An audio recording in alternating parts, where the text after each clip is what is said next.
Good morning friends, welcome to Kalpana's Kitchen. In நம்ம Kalpana's Kitchenல ஒரு சூப்பரான நான் வெஜிடேரியன் லவ்வர்ஸுக்காக ஒரு ஸ்பெஷலான ரெசிபி நம்ம பார்க்க போறோம். அது என்னன்னா வவ்வால் மீன் குழம்புங்க. இந்த வவ்வால் மீன்ல வந்து என்ன ஸ்பெஷாலிட்டினா நடு முள்ளு மட்டும் தாங்க இருக்கும். இது எல்லாமே ஃப்ரெஷ்ஷா இருக்கும். ஸோ பசங்களுக்கும் சரி பெரியவங்களுக்கும் சரி நல்லா ஈஸியாக நம்ம சாப்பிட்லாங்க. ஸோ அதுக்கு முன்னாடி அதுக்கு தேவையான இன்க்ரீடியன்ஸ்லாம் நம்ம என்னென்னு நம்ம பார்க்கலாங்க. வவ்வால் மீன் நான் 1 கிலோ எடுத்துருக்கேங்க. தலை வால் எல்லாம் போட்டு வச்சுருக்கேங்க. நல்லா வாஷ் பண்ணி நல்லா க்ளீன் பண்ணி வச்சுருக்கேன்.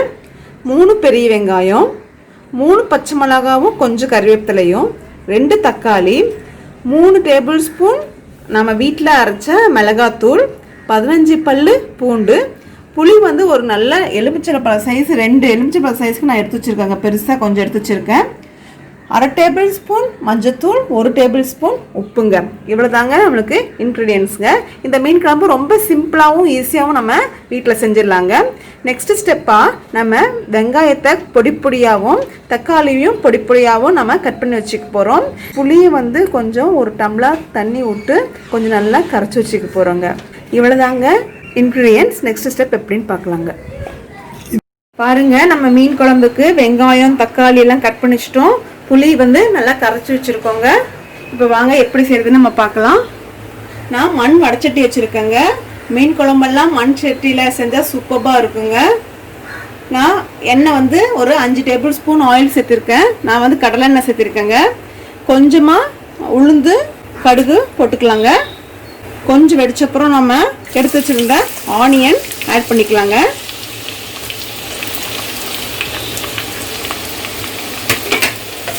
நல்லா மிக்ஸ் பண்ணிக்கோங்க. நாம் எடுத்து வச்சிருந்த 3 பச்சை மிளகாய் அப்படியே போட்டுடலாம். கருவேப்பிலையும் போட்டுடலாங்க. இது வந்து ஒரு நல்ல ஒரு 2 மினிட்ஸ் நல்லா வதங்கட்டுங்க. அதுக்கப்புறம் நம்ம எப்படின்னு பார்க்கலாம். பாருங்க, 2 நிமிஷம் ஆயிடுச்சு. வெங்காயம் பாருங்க நல்லா வதங்கிடுச்சிங்க. இப்போ வந்து அது வதங்கட்டுங்க. அதுக்குள்ள நாம் மீன் எடுத்து வச்சுருக்கோம் இல்லைங்களா, புளி தண்ணியை விட்டுடலாங்க.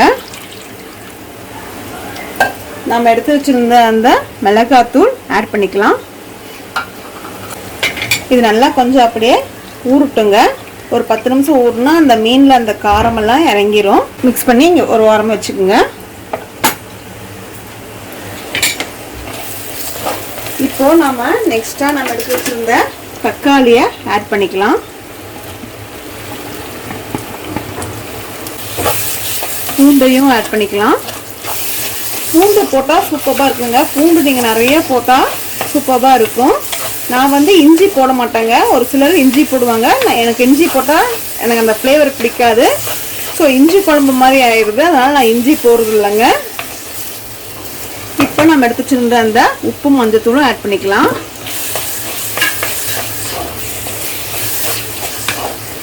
இது நல்லா ஒரு 5 நிமிஷம் சிம்மில் வச்சு நல்லா வதக்குங்க.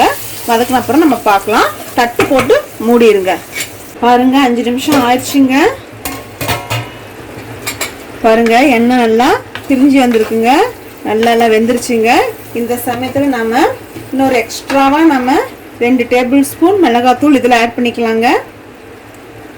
ஆட் பண்ணிவிட்டு கொஞ்சமாக தண்ணி ஊற்றிக்குங்க. ஒரு 1/2 டம்ளர் தண்ணி ஊற்றிக்குங்க. இது நல்லா கொதிச்சு வரட்டும். அடுப்பை வந்து ஹையில் வச்சுக்கலாங்க. நாம் வந்து இந்த மீனில் வந்து புளித்தண்ணியையும் மிளகாத்தூளும் ஆட் பண்ணியிருந்தோம் இல்லைங்க. நீங்கள் வந்து புளித்தண்ணியோட நீங்கள் மிளகாத்தூள் போட்டு மிக்ஸ் பண்ணிவிட்டு அதுக்கப்புறம் ஊற்றி நல்லா கலக்கி வச்சுக்கோங்க. இதில் 3 ஸ்பூன், இதில் 2 ஸ்பூன், மொத்தம் 5 ஸ்பூன் மிளகாத்தூள் நான் போட்டிருக்கேங்க. இது நல்லா கொதிக்கிட்டுங்க. கொதிச்சு வந்தப்புறம் நம்ம இந்த புளித்தண்ணி மட்டும் நம்ம விட்டு பார்த்துக்கலாங்க. பாருங்க, நல்லா கொதிக்குது பாருங்க. இப்போ வந்து நம்ம எடுத்து வச்சுருந்தா புளி தண்ணி மட்டும் நம்ம விட்டுடுங்க. இதை அப்படியே விட்டுடலாம். மீன் மட்டும் அப்படியே வச்சுக்கோங்க. கையை இப்படி பிடிச்சிட்டு அப்படியே விட்டுருங்க. அந்த மீன்லேயும் அந்த காரமும் அந்த புளிமெல்லாம் இறங்குறதுக்கு தான் வந்து நம்ம அப்படி ஊற வைக்கிறோங்க. இந்த ஸ்டேஜில் நீங்கள் உப்பு காரமெல்லாம் பார்த்துக்குங்க. உப்பு வேணால் உப்பு போட்டுக்குங்க. காரத்துக்கு நீங்கள் மிளகாத்தூள் வேணும்னா கூட நீங்கள் போட்டுக்கலாங்க. உங்கள் வீட்டுக்கு எப்படி வேணுமோ அந்த மாதிரி நீங்கள் போட்டுக்கலாங்க. பாருங்க, இது நல்லா வந்து கொதிச்சு வரட்டுங்க. அந்த மிளகாத்தூள் இந்த ராஸ்மெல்லாம் போன அப்புறம் நம்ம வந்து மீன் வந்து போட்டு ஒரு 2 நிமிஷம் இருந்தால் போதுங்க. அப்புறம் ஆஃப்ல வச்சுட்டா ஓகே, நம்மளுக்கு சூப்பர்பான வவ்வால் மீன் குழம்பு ரெடி ஆயிருங்க. பாருங்க 5 நிமிஷம் ஆயிடுச்சுங்க. பாருங்க நம்ம புளி தண்ணி விட்டு நல்லா கொதிக்குதுங்க. அந்த மிளகாத்தூளோட ராஸ்மெல் போயிடுச்சு, அந்த புளி தண்ணியோட ராஸ்மெல் போயிடுச்சுங்க. இப்போ அடுப்பை சிம்மில் வச்சுட்டு நம்ம எடுத்து வச்சிருக்க இந்த மீனை வந்து ஒன்றா நம்ம ஆட் பண்ணலாங்க. இதே மாதிரி எல்லா மீனும் இதில் போட்டுட்டுருங்க. ஒரு 2 மினிட்ஸ் இருந்தால் நம்மளுக்கு சூப்பரான நம்மளுக்கு மீன் குழம்பு ரெடி ஆயிருங்க. மீன் வந்து எப்படி வந்து வெந்துருச்சு அப்படின்னு நீங்கள் கண்டுபிடிக்கிறதுனா, இந்த தலை போட்டிங்கன்னா அந்த கண் இருக்கு இல்லைங்களா, இந்த கண் வந்து நல்லா அப்படியே வெளியே வருங்க. உங்களுக்கு பார்த்தா உங்களுக்கு தெரியும். அப்படியே ஆஃப் பண்ணிடுங்க. ஒரு 2 நிமிஷம் தான் நம்மளுக்கு போதுமானதுங்க. பாருங்க மீன் போட்ட அப்புறம் 2 நிமிஷம் ஆயிடுச்சுங்க. நல்லா கொதிக்குது பாருங்க. பாருங்க நான் தலையை காமிக்கிறேங்க. நீங்கள் கண்ணு பார்த்தா கண்டுபிடிச்சிக்கலாங்க. பாருங்க கண்ணு வந்து வெளியே வந்த மாதிரி இருக்கும். இந்த மாதிரி வந்துச்சுனாமே நம்மளுக்கு மீன் வெந்துருச்சுன்னு அர்த்தங்க. நம்ம மண் சட்டியில் வைக்கிறதுனால நம்மளுக்கு நல்லா சூடு இருக்கும். ஸோ இந்த சூடுலேயே இன்னும் வேகலினா கூட வெந்துருங்க. ஸோ நீங்கள் அடுப்பு ஆஃப் பண்ணிடலாங்க. நம்மளுக்கு சூப்பரான வவ்வால் மீன் குழம்பு ஈஸியான மெத்தடில் ரெடி பண்ணிட்டோங்க. ஃப்ரெண்ட்ஸ் பாருங்க, வவ்வால் மீன் குழம்பு ரெடி ஆயிடுச்சுங்க. சூப்பராக வந்திருக்கு. கண்டிப்பாக நீங்கள் வீட்டில் ட்ரை பண்ணி பாருங்கள். ஈஸியான மெத்தடில் நான் உங்களுக்கு சொல்லி கொடுத்துருக்கேங்க. இது தாராளமாக வந்து 4-5 பேர் சாப்பிட்லாங்க. சூடான சாப்பாடுக்கு இட்லி தோசைக்கெல்லாம் சூப்பராக இருக்குங்க. கண்டிப்பாக இந்த வீடியோவை நீங்கள் வீட்டில் ட்ரை பண்ணி பார்த்துட்டு உங்களுக்கு பிடிச்சிருந்தா லைக் பண்ணுங்கள். இந்த வீடியோவை ஃப்ரெண்ட்ஸ் ஃபேமிலி கூட ஷேர் பண்ணுங்கள். எங்கள் சேனலை சப்ஸ்கிரைப் பண்ணுங்கள். தேங்க்யூ.